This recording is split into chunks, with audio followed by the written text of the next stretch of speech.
La administración federal de Andrés Manuel López Obrador cada vez está más cerca de culminar e iniciar la de Claudia Sheinbaum y su propuesta para reformar al Poder Judicial.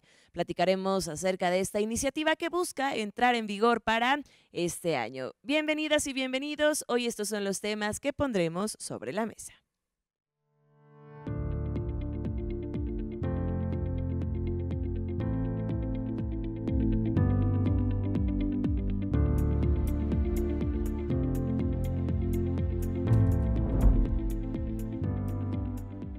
Bienvenidos y bienvenidas a Sobre la Mesa. Como siempre es un gusto poder saludarles, agradecerles que ya estén en esta sintonía y agradecer además de manera muy especial a quienes han aceptado nuestra invitación para estar en esta mesa platicando, debatiendo y analizando los temas que tenemos preparados en esta ocasión. Así que acompáñenos por favor porque es un gusto para mí hoy compartir con grandes personalidades este foro. De entrada agradeciendo a la senadora electa de Hidalgo, Zimeia Olvera, que pues se encuentra con nosotros, nos regala estos minutos para poder escuchar sus opiniones, para poder saber también qué viene para la gestión que está por iniciar y bueno, siempre con el gusto, pues ya de entrada de saludarnos. Simei, ¿cómo estás? Hombre, muchísimas gracias, Mara, muchas gracias al público, al auditorio. Para mí es un placer estar aquí en esta mesa tan interesante con compañeros, pues que hemos estado en diferentes puntos, diferentes trincheras, pero ahora, bueno, pues a mí me toca representar en el Senado de la República a nuestro hermoso estado de Hidalgo y sin duda vamos a apoyar todas las propuestas de la Cuarta Transformación con la doctora Claudia Sheinbaum. Bien, y que ya también estamos interesados en escuchar esta parte de cómo vendrá el apoyo desde las diferentes cámaras, porque hoy además tenemos pues ese honor en esta mesa de que podamos tener a nuestra representante en la Cámara Alta, por supuesto de los senadores, pero también de este lado, del lado derecho, agradezco que nos acompañe el coordinador de la bancada de Morena en la próxima legislatura del Congreso local, del Congreso aquí en el estado de Hidalgo. Me refiero a Andrés Velázquez Vázquez, que también hoy nos regala unos minutos. Bienvenido, Andrés. Muchas gracias. De verdad me siento muy emocionado de estar en este programa tan visto. Un saludo a todos los que nos ven y de verdad es un privilegio compartir esta mesa con todos ustedes. Muchísimas gracias. Gracias por aceptar la invitación. También al doctor Santiago Nieto Castillo, además de que usted lo ubica bastante bien por ser pues el ex encargado de la Procuraduría General de Justicia en el estado de Hidalgo, que vaya, imagínense ya con esto, tener pues aquí representación del Poder Judicial, del Poder Legislativo en el estado, pues vaya que será una mesa interesante. Gracias por estar con nosotros, doctor, nuevamente. Muchísimas gracias, Manu. Un saludo a ti y a tu auditorio.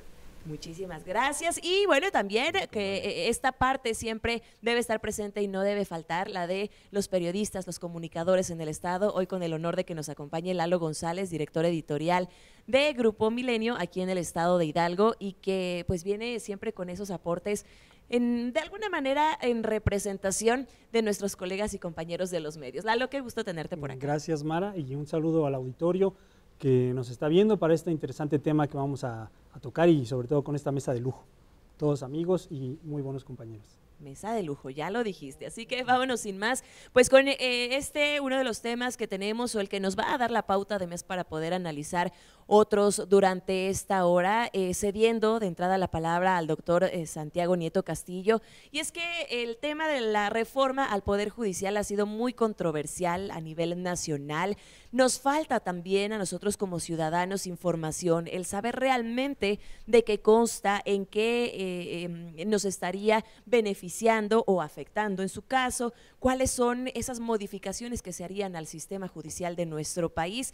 Y bueno, también eso y sobre todo, claro, porque la desinformación a veces puede hacernos tener o tomar una postura que pues ni siquiera sabemos. Entonces, vamos con usted, doctor, para que nos dé esa pauta para poder analizar el tema, que nos dé toda la información que requerimos luego de que además, pues recientemente también formara parte de estos diálogos para llevar la información de dicha reforma. Entonces, platíquenos un poquito de qué consta. Bueno, la reforma se presentó por parte del presidente López Obrador el 5 de febrero. La primera parte es la reestructuración de la Suprema Corte de Justicia. De 11 ministros pasan a 9, de 15 años de designación se pasa a 12 años. Y el aspecto central es que ya no serán designados a terna del Ejecutivo y decisión del Senado, sino a partir de elección directa, organizada por el Instituto Nacional Electoral.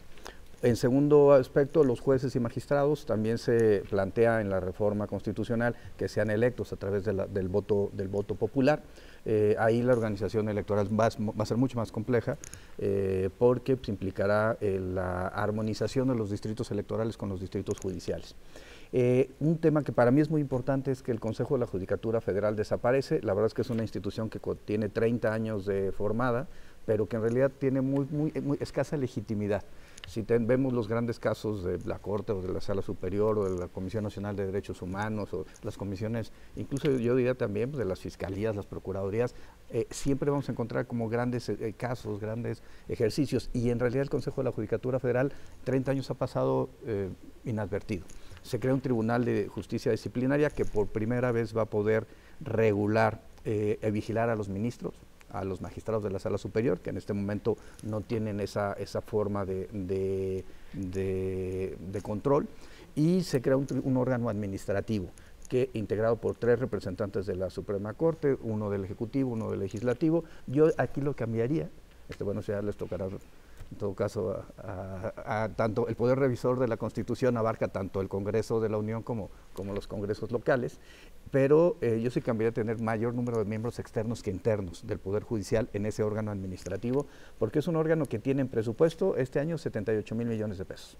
O sea, no es un tema absolutamente menor. Y bueno, un poco, la elección también se plantea para los integrantes de los poderes judiciales locales, aunque esto también en las mesas del diálogo nacional hubo mucha resistencia a los poderes judiciales locales y puede existir una ampliación, es parte de lo que se está planteando. Ahora, primera crítica que se ha dado, que no van a entrar personas que no estén capacitadas, yo no lo creo así. Va a haber una comisión en el Ejecutivo, en el Legislativo y Judicial, que va a revisar que sean los mejores perfiles. Y segundo, no se está de acuerdo con la elección directa de los ministros. Yo solamente daría un ejemplo histórico. Todos sabemos que el presidente López Obrador es un profundo conocedor de la historia de nuestro país. Y en 1857 México tenía elección directa de los ministros. Y ahí, si ustedes me preguntan, ¿qué ministros tuvimos? Pues diría, a ver, Benito Juárez, tuvimos a Ignacio Manuel Altamirano, tuvimos a Ignacio Vallarta, tuvimos a José María Iglesias y a Justo Sierra. Y si me preguntan, cuando cambie el modelo, que lo cambia Venustiano Carranza, para que mandar directamente ministros a la Corte sin pasar por el Senado, ese fue hasta el 94, el Senado se involucra en esta toma de decisión, a través de las ternas, pues vamos a encontrar ministros que pues, realmente pasaron inadvertidos. Entonces, el planteamiento del presidente López Obrador es que esa independencia de los ministros del siglo XIX también estaba relacionada con su elección directa, y eso es a lo que nos estamos pues, regresando el día de hoy con la propuesta. Y dentro de estos puntos llama mi atención pues que se ha convertido en un estandarte del gobierno actual desde que tomara posesión el presidente Andrés Manuel López Obrador, y que ahora sabemos pues es una línea que se va a seguir también con Claudia Sheinbaum, que es el estandarte contra la corrupción. Esta reforma está buscando también justo eso en esta parte, en el Poder Judicial, y hablando de la elección que ahora se hará de ministras y ministros y quienes, bueno, pues también se encargan de esta parte, pues estamos hablando de que se está buscando que sean, como lo decía hace unos momentos, menos años en el cargo y pues incluso acabar con la pensión que tienen de por vida. Los sueldos no pueden ser más altos que el del presidente de la República. Digo, el respetar esa bandera con la que se inició desde la administración de quien en este momento ocupa la presidencia, Andrés Manuel López Obrador, y que bueno, pues habrá de darse continuidad. Por acá, Andrés Velázquez, también desde el punto de vista de, sí, legislativo, ¿no? Escuchando un poco lo que decía el doctor Santiago Nieto, ¿qué nos puedes decir? Claro que sí, pues miren, hay muchos mitos y realidades sobre la reforma del Poder Judicial. Como se dice por ahí, justicia del pueblo y para el pueblo, ¿verdad? Entonces, sí es muy importante destacar que estas reformas tienen que ver con lo que el pueblo emitió en el momento en que se generó la elección del pasado 2 de junio. Entonces, esto trae y como consecuencia el respaldo del pueblo. Quiero platicarles algo muy breve que en lo personal participé hace 31 años cuando se crea la ley agraria, cuando se transforma el sector rural para que los ejidos y comunidades tuvieran un nuevo esquema de organización. En el país tenemos 32,000 núcleos agrarios, que casi comprende más del 52% del territorio. Entonces, cuando decían que íbamos a reformar la ley agraria, se decía que iba a haber una revolución en el campo, que iba a haber una situación de conflicto. Sin embargo, como lo comentó ahorita el doctor Nieto, en ese momento se crea un consejo donde, para empezar, se crea la Procuraduría Agraria con gentes muy jóvenes que venían del sector rural. Buscamos perfiles que tuvieran que ver con el campo, y también el nombramiento de los magistrados de los tribunales agrarios y del Tribunal Superior Agrario. Se generó una gran oportunidad para abogados, para juristas que les interesaba el campo. No hubo crisis, no hubo ese apocalipsis que se decía que iba a haber en el campo, y eso le da como consecuencia el que en este momento el presidente Andrés Manuel López Obrador se ha recargado en esa legislación agraria para reconocer los derechos de las mujeres, para que las mujeres tengan la titularidad de sus tierras, para que exista una paridad y una equidad de género. Entonces, lo que parecía en ese momento una transformación, diríamos, crítica o difícil, se transforma en una gran oportunidad. ¿Y por qué lo digo? Porque ahorita en este momento la reforma al Poder Judicial nos va a dar esa oportunidad de darle frescura a un poder que indudablemente tiene mucho que ver con la justicia a los ciudadanos de nuestro país. Sin duda. Y por acá también con el gusto de que nos acompañe Simeyo Olvera, también lo decíamos desde el punto o la perspectiva legislativa, escuchando lo que comentan tanto el diputado Andrés Velázquez como el doctor Santiago Nieto. Esta reforma al Poder Judicial, pues está trabajada, está pensada en el combate a la corrupción, pero también en que haya perfiles que tengan esa preparación. Simeyo, ¿tú qué nos dices? Así es una reforma que, como bien lo hemos comentado, ha causado polémica, y yo les agradezco mucho que hagan este tipo de mesas, este tipo de programas para que la gente se entere. Nosotros hemos venido haciendo foros continuamente y me he encontrado también, por supuesto, a mis compañeros, a mis compañeras, porque antes no se hacía esto, y es importante decirle al auditorio que ahí están las reformas peñistas y muchas otras reformas que se hacían en obscurito, que se hacían nada más entre el legislativo. Hoy queremos que la gente esté participando, que la gente esté escuchando, y que además, bueno, pues sí sepan que es una reforma para quitar un poco esta cuestión de impunidad, y que, como bien lo han dicho, son muchísimos temas. Hay sí algunas cosas que perfeccionar, mejorar, pero estamos dando el paso. Es perfectible cualquier ley, sin embargo, estamos dando este paso con la gente. Yo quiero decirles al auditorio, a todo Hidalgo y a donde nos escuchen, que esta reforma está basada precisamente en el pueblo, y que hay muchas líneas, pero en los foros hemos ido a comunidades, hemos ido a cabeceras de distrito, hemos ido a reuniones vecinales, que eso es la nueva política que hacemos en la Cuarta Transformación con la gente. Y de pronto, entre tantas cosas, pues de pronto se abruman o dicen y esto y lo otro. Son 4 cosas, exacto. Yo lo resumo en 4 cosas fundamentales para... Y les digo muy tal vez a manera de coloquial, de al rato que se vayan a la fiesta, compartan esto. Al rato que vayan con la vecina, con el compadre, digan, bueno, pues ¿a poco no está bien que se bajen el sueldo? O sea, eso es fundamental. Son 4 ejes que los ponemos así, y que obviamente hay más fondo, hay más detalle, Mara, pero el primero es que nadie gane más que el presidente. Ellos se ampararon, los magistrados no quieren que se les reduzca el sueldo, ahí están los fideicomisos. Otro punto es que el tiempo. ¿Cuántas personas ustedes no conocen que han pasado mucho tiempo y no le dan una resolución? Pues eso es parte fundamental, que tengan un tiempo límite, que haya este proceso, porque si no pueden durar años, y ahí vemos personas en la cárcel que después de 10 años, ay, perdón, no era usted. Imagínense, ¿quién le repone ese daño? El tercer punto importantísimo es que haya una sanción, porque se creen intocables, porque se creen, pues prácticamente es la secta de oro ahí, porque nadie les puede decir, si se equivocaron, no hay un castigo. Hasta en el legislativo hay castigo, hasta ahora, bueno, pues en el ejecutivo también ahí está la revocación de mandato. Hemos estado en los 2 poderes, pero falta el tercer poder, y así como nos decían en la primaria, el ejecutivo, el legislativo y el judicial. los dos poderes, ejecutivo y legislativo, ya entramos a la cuarta transformación. ¿Qué significa eso? Austeridad. ¿Qué significa eso? Pues que el pueblo esté vigilando, nos esté cuidando. Entonces, ¿por qué no entra este poder judicial? Y ese es el cuarto punto, que ahí sí se hizo la polémica y que todo mundo, ¿por qué van a ser votados? Pues ya el doctor Santiago Nieto explicó un poco, pues sí pueden ser votados, porque además hay filtros. Entonces, con esos cuatro yo me quedo para que la gente también lo pueda compartir. Bien, tenemos que hacer rapidísimo una pausa, pero sin duda seguimos analizando este tema, también ya más adelante, escuchando lo que tiene que decirnos Lalo González. Quédese por favor ahí en casita en esta señal, que ya volvemos con más aquí a Sobre la Mesa.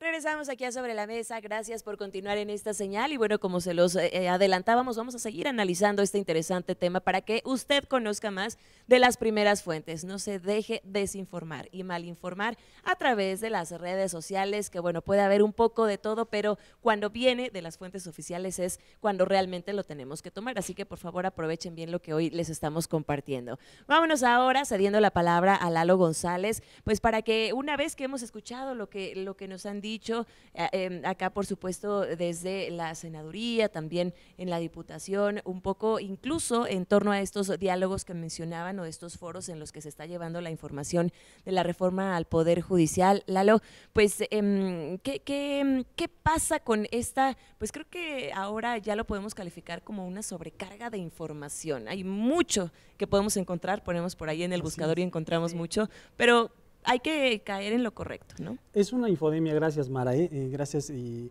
un lujo escucharlos, como dije al principio, tener esta opinión de las partes involucradas y como dice Simei, precisamente aprovechar esta situación y este tipo de foros y mesas que se abren aquí como en Radio y Televisión de Hidalgo para que la gente pueda entender realmente de primera mano qué son estos temas difíciles. Hay una particularidad en toda esta narrativa que no solo tiene que ver con infodemia, que ese término lo usábamos mucho antes, ¿no? Que era la información falsa, la información que difundían las redes sociales, pero tiene que ver con una narrativa de corrupción, anticorrupción, lucha contra la corrupción.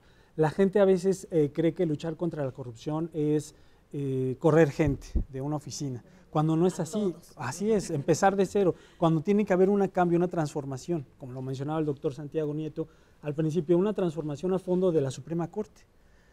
El argumento principal de los ministros, que estaba escuchando todavía hasta ayer el foro que hubo con el Instituto de Ciencias Jurídicas de la UNAM, la ministra Norma Piña y varios exministros en retiro, había una palabra ahí muy rimbombante que utilizaban todos, incluso hasta mencionaban a la ONU. Decía que la ONU pugnaba por una independencia judicial de parte de los ministros de todo el mundo, ¿no? Y en este caso en México también. Supuestamente vivimos en esa independencia judicial actualmente, porque no se ha reformado nada, no se ha transformado nada en la Suprema Corte, sigue tal cual ha sido el modelo que explicó igual el doctor desde hace muchos años. Entonces, ¿por qué ahorita la gente desconfía tanto de la Suprema Corte?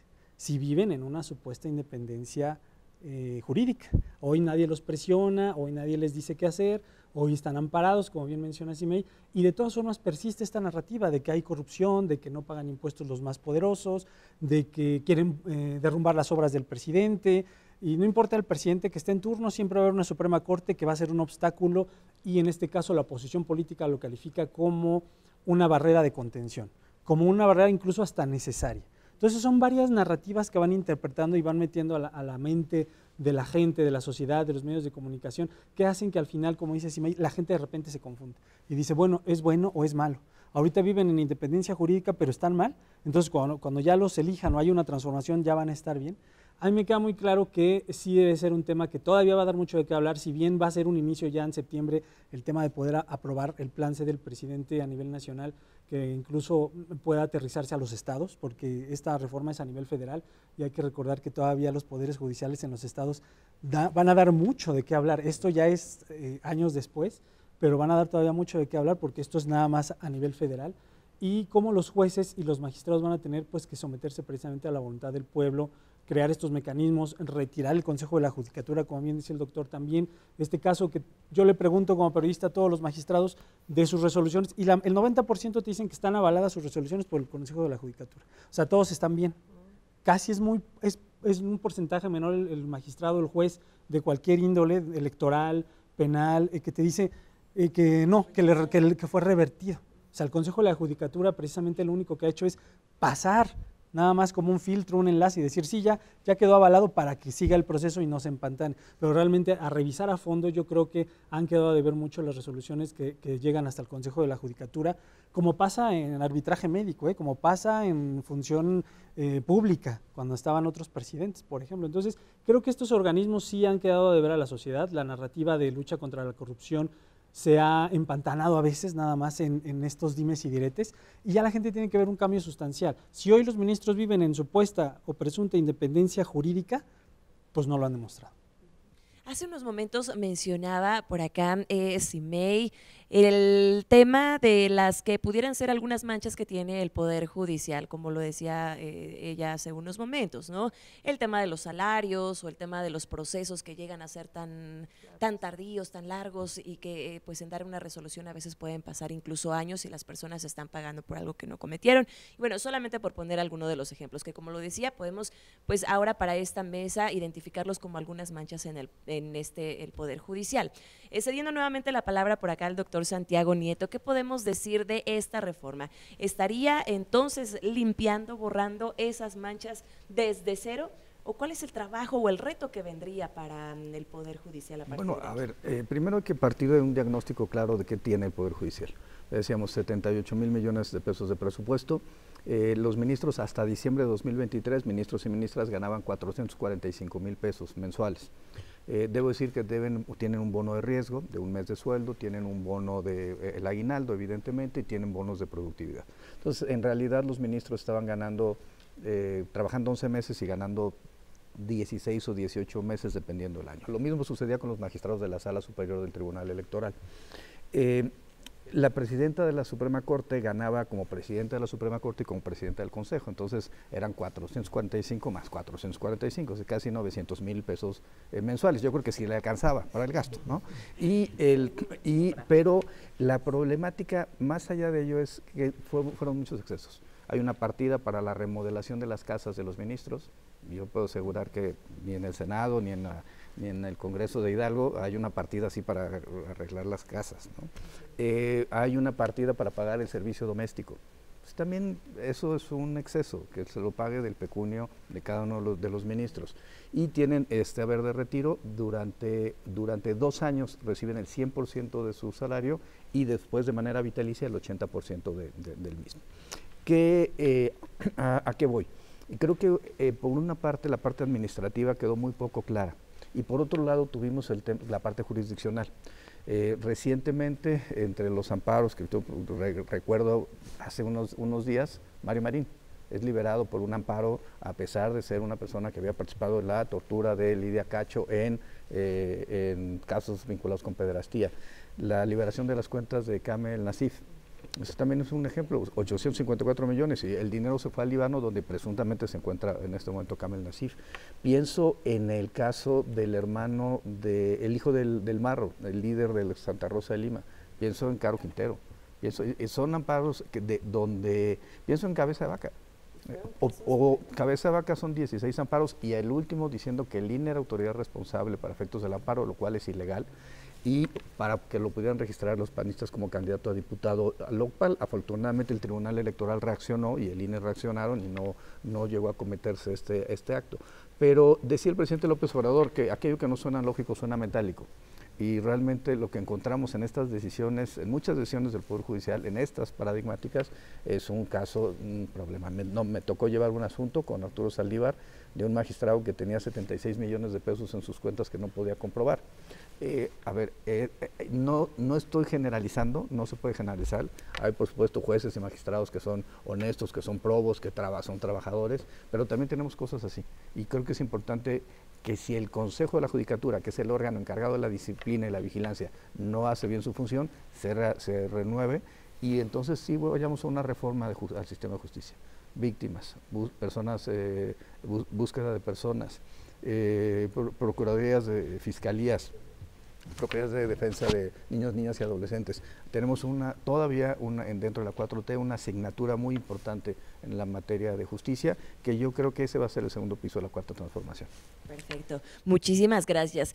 Vamos a ceder la palabra ahora a Andrés Velázquez. Luego de escuchar un poco más acerca de esto también, pues nos surgen algunas otras dudas. ¿Cómo estaría viniendo este beneficio luego de que se concretara, en caso de que así fuera, la reforma al Poder Judicial para la parte legislativa y especialmente acá en el Congreso del Estado de Hidalgo? ¿Estaría trabajándose de una manera coordinada, pero ¿qué es lo que se prevé? ¿Qué viene? Bueno, les platico que hemos hecho varias consultas, hemos realizado asambleas en diferentes localidades del Estado, hemos escuchado la simpatía que hay por las reformas al Poder Judicial, sobre todo porque el pueblo requiere justicia, ¿sí? Y los diputados representamos al pueblo, ¿sí? De ahí que vamos a estar muy al pendiente de cómo se da a nivel federal, a nivel de los diputados federales, de los senadores, esta reforma, y vamos a trabajar en consecuencia de ella, ¿verdad? Porque indudablemente el pueblo de Hidalgo tiene también esa posibilidad de poder sugerir, de poder beneficiar este cambio, y que obviamente vamos a estar muy abiertos a las diversas opiniones, a los diversos comentarios, sobre todo de los perfiles que tienen que ver con esta gran transformación que requiere la justicia en nuestro país. Bien, y justo también en este tema y sobre esta misma línea, Simei, hablando de la coordinación que se debe de tener entre los tres poderes, pues ¿cómo viene ese trabajo? ¿Qué se estaría esperando? Estamos coordinados desde antes de entrar, incluso ustedes saben que va a ser en septiembre, ya en algunos días, pero efectivamente con nuestro buen amigo Andrés y con varias diputadas, diputados, yo me atrevo a decir que con todos, es esa coordinación, pero no nada más del legislativo, es escuchar a la gente y desde el Senado, desde la Cámara de Diputados, tener pues esa cercanía y ese contacto, pero decirles a tu auditorio que esto va un poco más allá, porque de pronto la oposición dice que queremos, o que la Cuarta Transformación, o que la doctora Claudia quiere tener todo el poder, y es lo contrario, porque si fuera así, ella como está estipulado ya pondría, y no hay más, y nada más la Cámara de Senadores puede hacer las propuestas ahora, pues con lo que se está, bueno, pues con todo esto que se está proponiendo, es cada uno, el Senado, también la doctora va a proponer, también pues la Cámara de Diputados, y eso pues le quita poder a la Presidencia de la República. Lo contrario que se está pensando, que todo se quiere absorber, es lo contrario. Para nosotros podría estar incluso mucho mejor que así se siga dando. Las propuestas son de la Cuarta Transformación, tenemos mayoría, entonces no habría más. Pero lo que quiere tanto el presidente, porque él fue el que la presentó, como la doctora, pues es que sí sea una cuestión ciudadana, se politice, que existan los perfiles adecuados, y por eso la coordinación que bien comentas es muy necesaria, y la comunicación. Una cosa es la coordinación entre los legisladores, y la otra es la comunicación con la gente, que no se piense que tenemos o que queremos todo el poder, que en mayoría así está. Sin embargo, esta transformación pues va de fondo, y queremos pues que sea una cuestión popular también.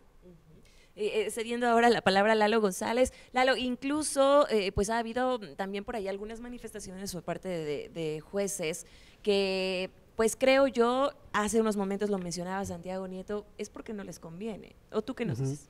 Pues miren, en un país de desigualdades, como sigamos teniendo en buena parte del país, el asunto de los salarios sí pega y sí impacta en la sociedad. El tema no es tanto que ganen 1 millón de pesos. O sea, si ellos se lo merecen, si así está asignado en la ley, pues digo, no tendría uno por qué objetarlo. Pero en un país con tantas desigualdades, que una persona gane 1 millón de pesos y un asistente que está con esa persona gane 20,000 pesos, pues sí es una diferencia sustancial, ¿no? Abismal, ¿no?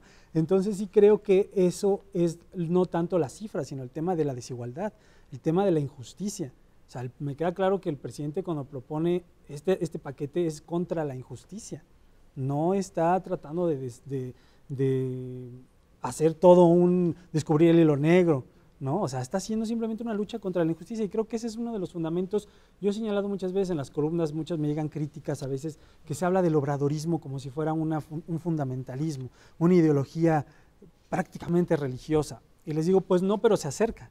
¿Por qué? Porque es un cambio de pensamiento, es un cambio de paradigma y que tiene que, si ya está en la sociedad, que ya fue y votó, tiene que estar en el servicio público, que son los que van a tomar la decisión, tiene que estar en los impartidores de justicia. Si no lo ven con esa ideología que lo está viendo, el que lo está proponiendo, pues entonces no están caminando en la misma ruta. Entonces creo que desde ahí también parte mucho el tema de la desigualdad. La gente que está en la oposición, precisamente como dice Simei, va a tratar de decir pues que es incorrecta la situación, que la presidenta electa va a querer asumir todo el control.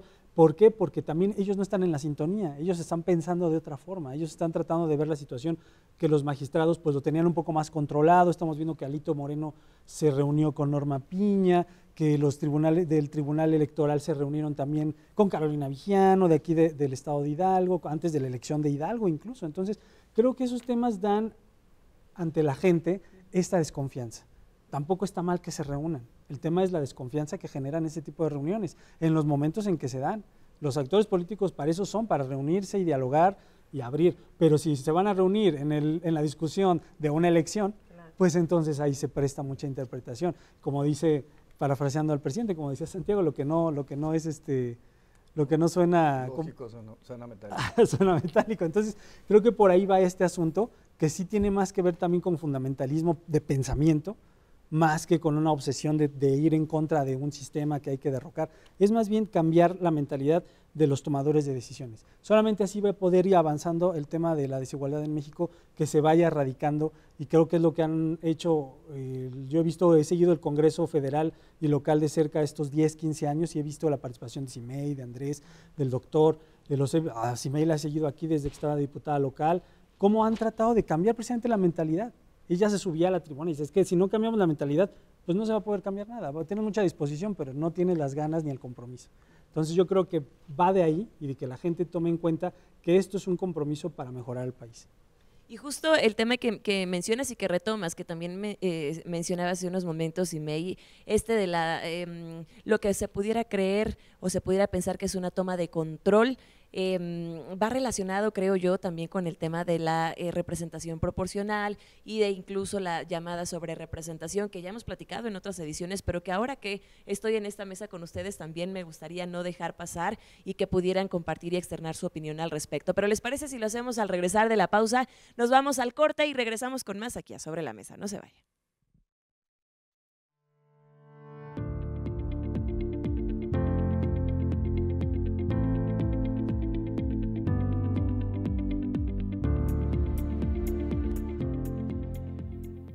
Estamos de regreso, gracias por seguir con nosotros aquí en Sobre la Mesa. Nos vamos con más de los temas interesantes que tenemos para ustedes. En esta ocasión, bueno, pues retomando lo que le platicábamos o le planteábamos antes de irnos a la pausa, la representación proporcional o sobre representación, ¿qué es lo que está pasando con el Congreso local y también en la Cámara de Diputados a nivel nacional, con quienes ahora pues estarán siendo esas voces de los ciudadanos y quienes estarán en el poder para la toma de decisiones? Me gustaría, y como se los mencionaba también, aprovechar que están con nosotros pues tanto Andrés Velázquez Vázquez, quien pues ha sido además nombrado como coordinador de la bancada de Morena para la próxima legislatura en el Congreso del Estado, así como la presencia de Simei Olvera, también senadora electa de Hidalgo, que pudieran compartir con nosotros esta perspectiva desde pues prácticamente dentro de las cámaras, ¿no? Dentro del Congreso. El que ahora, por ejemplo, en Hidalgo pues ya no sea rotativa la presidencia, que ahora se designe a una persona para que pueda estar como coordinador durante pues el tiempo que está establecido. Platícanos un poquito, Andrés. Es sin duda una gran responsabilidad, viene un cambio ahora con la aprobación de esta ley, pero trae también beneficios, ya no es una revoltura o una complejidad al momento de la toma de decisiones, ahora pues se va siguiendo una sola línea. Efectivamente, mira, quiero reconocer de manera muy categórica el trabajo que viene haciendo la actual legislatura, porque pues ellos experimentaron el tema de la duración de la mesa directiva durante un año, lo cual apenas iban organizando y de pronto había que pasar la estafeta al siguiente. Entonces, esto habla de una madurez política porque va a permitir, en este caso, al grupo mayoritario de Morena, pero no mayoritariar, diríamos, a los otros partidos. Queremos ser una legislatura abierta, que respete, no avasalladora, sino que podamos integrarnos con los demás partidos en un marco de respeto, de cordialidad y sobre todo de diplomacia, ¿no? De diplomacia política. Entonces, estamos muy satisfechos de que vuelva a tener esta duración de 3 años la presencia de la Junta de Gobierno. Bien, y que también ya lo decíamos, pues es una gran responsabilidad que, vaya, se reconoce el hecho de mencionar que se estarán tomando y considerando todas las opiniones, porque a veces volvemos al punto que mencionábamos, Simei, hace unos momentos, se cree o se desinforma que pudiera ser con la intención de tener todo el control, pero no es así, vienen pues ya con otro pensamiento, que es también justo lo que decíamos, ¿no? Cambiar esa mentalidad. Sí, es bien importante porque la gente incluso dice, ¿por qué no toman todo el poder? Y bueno, pues hacen lo que ellos hacían, y diría el presidente citándolo, no somos iguales. Y por eso ahí está una revocación de mandato que no esperó a la siguiente, por ejemplo, a la doctora. Él mismo, el presidente Andrés Manuel dijo, comiencen conmigo. Aquí tenemos un gobernador, Julio Menchaca, que también dice, comiencen conmigo. Eso es un cambio de actitud, de mentalidad, y la gente no lo espera. La gente, de pronto quisiéramos que siguiera así, pero es una nueva política, y ahí sí, pues todos los créditos a esta forma que el pueblo ha tomado el poder. Yo me considero 100% del pueblo, vengo de un municipio que nunca había sido considerado como político, hoy sale una senadora de ahí, y eso me da mucho orgullo, pero también le digo a la gente que sí se puede, que ya no nada más las personas de familia política o de dinero pueden llegar a estos niveles altos en sentido legislativo. Por ejemplo, yo en el Senado, y hablando de la sobrerepresentación, sí creo también que la gente está enojada porque la oposición quiere ganar lo que no ganó en las urnas, lo quiere ganar en la mesa y quiere hacer sus artimañas. No es posible que ellos tengan menos distritos, bueno, nosotros arrasamos en los distritos, fue muy pocos, y que aún así quieran estar, o sea, deberían de tener un poco de sensatez, de dignidad. El pueblo no los quiere y tienen que aceptar eso. Sin embargo, pues están haciendo ahí todas sus cuentas y sus mañas que están acostumbrados, pero pues decirles que ya el pueblo votó, que nosotros tenemos que llevar esa representación y que no existe, en la ley no existe una sobrerepresentación. Ahora se están quejando de lo que ellos pusieron en la ley y en la Constitución, hay que respetarla, y bueno, pues con eso todavía nos quedan algunos días para estar debatiendo de acuerdo a las instituciones quién entra, quién no entra. Ahí es muy importante que también esto se informe, porque lo que bien mencionaba Lalo, que es un experto también en comunicación, en la difusión, cómo aceptan y cómo ven esa infodemia. Antes, ¿qué es plurinominal? ¿Qué es representación? ¿Qué es sobrerepresentación? La gente no conocía eso. Hoy, gracias a los medios éticos que sí informan y a las personas que estamos en constante comunicación, hoy la gente sabe de eso, del conocimiento de quiénes sí y quiénes no y por qué. Y por eso es importante siempre politizar a toda la sociedad.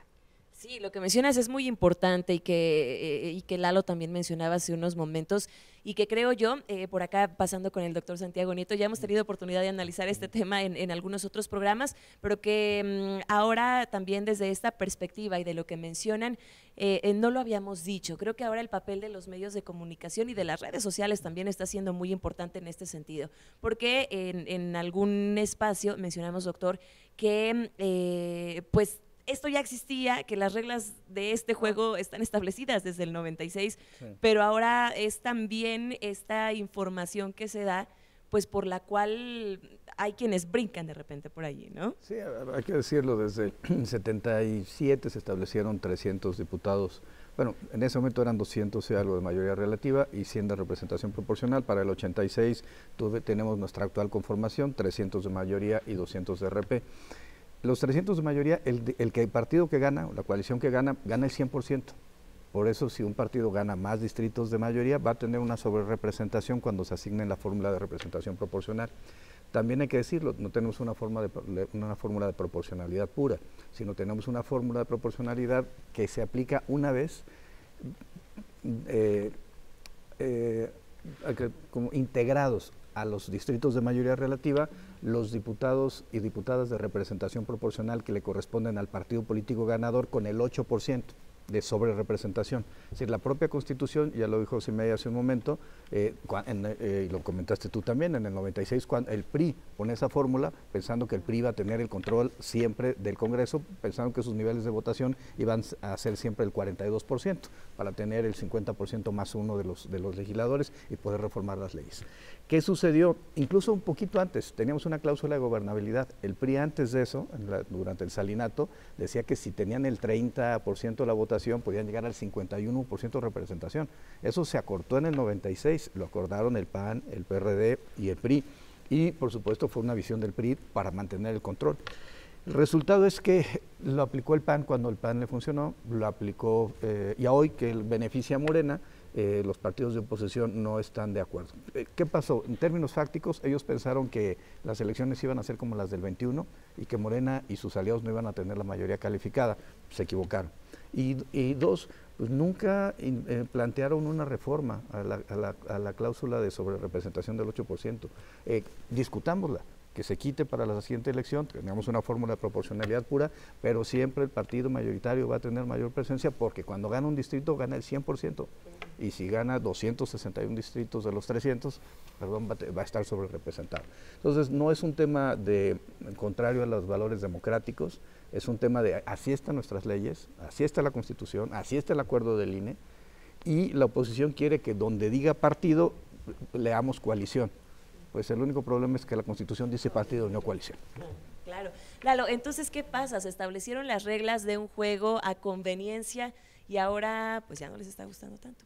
Pues más, fue a conveniencia, como dice el doctor Santiago, sí, realmente en su momento era pensando en que siempre iba a haber un partido dominante en México, ¿no? Como lo fue muchos años el PRI, cuando entra el PAN precisamente en el 2000 también hacen lo mismo, se basan en la misma fórmula hemos visto aquí incluso actores políticos vigentes estaban desde el 2000 en el Congreso Federal, ¿no? Y ahí seguían del 2000 al 2003, desde 2003 al 2006, teniendo la mayoría del PAN. Y las minorías pues no podían aspirar a más representación. Ahora lo vemos incluso hasta en el Congreso local. Yo lo veía incluso, tuve la oportunidad de visitar y digo, a las minorías les dieron sobre representación, ¿no? O sea, porque realmente no ganaron ningún distrito en Hidalgo. Y a pesar de no haber ganado ningún distrito en Hidalgo, les dieron dos, 4, o sea, entonces les están dando más representación de la que la gente fue a expresar en las urnas, porque Morena ganó los 18 distritos locales. Entonces, a nivel local sí hay una sobrerepresentación, pero de la oposición. Y a nivel federal lo que quieren impedir precisamente es eso. Y sí hay también, porque el PRI, a lo mejor, de los 300 distritos que menciona el doctor, pues no ganó 10, ganó 11. Entonces, ¿cómo va a tener 80 diputados? ¿No? ¿Cómo va a tener 70 diputados o 60, no sé, el PAN? ¿Por qué? Porque existe esa fórmula de partido. Si fuera también por coalición, que ellos no la registraron como coalición, pues sí también cambiaría, pero como dicen, no está escrito, tendrían que hacer la reforma. Y el propio presidente la propuso cuando fue el plan A, ¿no? Precisamente. Por eso dicen que les hubiera salido más barato aprobar el plan A y el B, porque... El principal, la reforma política, la reforma política a la mitad del sexenio y la desecharon completamente, hasta se ampararon. Entonces realmente ya con la actual legislatura, pues va a tener que ser así, como dice, ahora sí que la ley es la ley. Sí, por acá, escuchando a Lalo, también te vemos con intención de participar. Ay, perdón. No, dinos, ¿qué quieres agregar? Esto que precisamente Lalo lo ve de manera muy clara y así se debe de difundir, no es una cuestión del partido, de la Cuarta Transformación, una cuestión que está estipulada en la Constitución y que de ahí la importancia de cómo se traduce a la gente, porque ahorita tantos datos están pensando que queremos sobre representación y no es así. Por ejemplo, aquí en el estado de Hidalgo, si la gente no votó por el partido naranja, por el partido del color que quieras, ¿por qué va a tener tantos diputados? Entonces, eso la gente también lo está notando, pero es importante, pues sí, decirles que se trata de cumplir la ley y no nada más al antojo. Si fuera nuestro antojo, pues miren, ni siquiera preguntábamos, ni siquiera consultábamos nada y hoy está en el pueblo el poder de la decisión. Bien, y bueno, por acá también para ir en torno a este tema, Andrés, pues a propósito de lo que mencionábamos, hablamos contigo un poquito el tema de la presidencia, que también deja de ser rotativa y que es otro de los temas que involucran a esto, pero nos faltaba también tu opinión en este sentido, en torno a la llamada sobre representación. Hay todos los argumentos prácticamente para decir que pues está yendo conforme a la Constitución y ya lo escuchamos, pero ¿tú qué nos dices? Bueno, en especial en este tema, yo creo que como lo hemos comentado, se ha generado un convencionalismo de decir, te lo aplico a ti cuando yo no lo apliqué, ¿no? Entonces, pues indudablemente ahí tenemos que esforzarnos la bancada de Morena para poder tener también en su momento una equidad en cuanto a la participación de los partidos y sobre todo, digo, este Congreso lo hemos comentado ya, con anterioridad hemos tenido también esa misma situación. Sin embargo, ahorita, pues, como dicen, se están quejando de algo que ellos mismos en su momento nos impusieron, ¿no? Entonces, digo, muy respetuosamente, pero sí hay una situación ahí que no es justa. Hablamos, y quisiera también para ir cerrando con este tema, de un caso que digo con la experiencia que tiene el doctor Santiago Nieto también en estos temas, que nos pudiera compartir aquello que se vivió en el 2012, donde fueron pues justo el PRI, PAN, PRD, Nueva Alianza, Partido Verde, que firmaron el llamado Pacto por México. Esta alianza pues les permitía aprobar reformas sin que nadie se les opusiera, hablamos incluso del tema de las coaliciones. Citemos esto un poquito para poder tener este comparativo. Sí, a ver, cuando vino la reforma de 2014, primero se estableció una nueva ley en materia de delitos electorales, se cambió la denominación del IFE al Instituto Nacional Electoral y se hizo la primera convocatoria para la elección de los consejeros y consejeras electorales, que han sido renovándose cada 3 años. Y en el contexto de las coaliciones crearon una figura que era la coalición flexible. O sea, había coaliciones totales, coaliciones parciales y crearon una coalición flexible.